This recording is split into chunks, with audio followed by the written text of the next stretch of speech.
Tekur til máls hv. 4. þingmaður Reykjavíkurkjördæmis suður, Þórhildur Sunna Ævarsdóttir. Virðulegur forseti.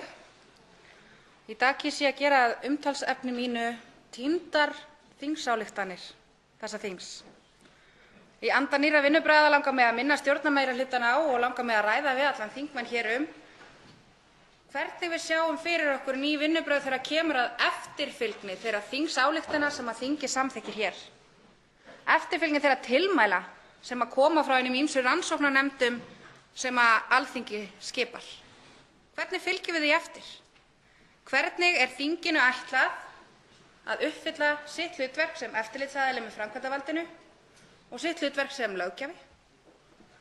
Nú rifja ég upp nokkrar þingsályktanir sem hafa einhvern veginn legið bara í salti og enginn veit örlög þeirra.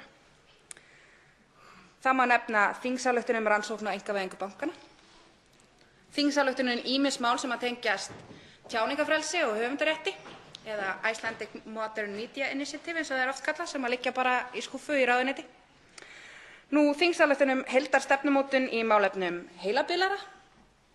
Hér má nefna geðheilbrigðisáætlun sem við höfum engin verkfæri til þess að fylgja eftir. Hér má nefna heildarendurskoðun laga fóstureyðingar sem ekkert hefur gerst með. Hér má nefna endurskoðun laga ávana- og fíkniefni og annarra laga sem samkvæmt tillögu starfshóps þáverandi hæstv. Heilbrigðisráðherra Kristjáns Þórs Júlíussonar þarf að endurskoða. Þetta liggur allt fyrir. En hver eru verkfæri þessa þings til þess að fylgja þessu eftir? Þau eru afskaplega fá, hæstv. forseti.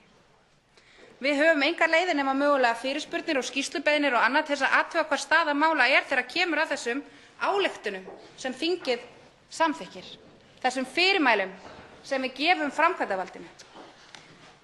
Ég legg það til við allan þingheim hér að við vinnum að því saman að styrkja þau úrræði sem þingmenn hafa sem eftirlitsaðilar með framkvæmdarvaldinu til þess að fylgja eftir þeim fyrirmælum sem þingið gefur framkvæmdarvaldinu.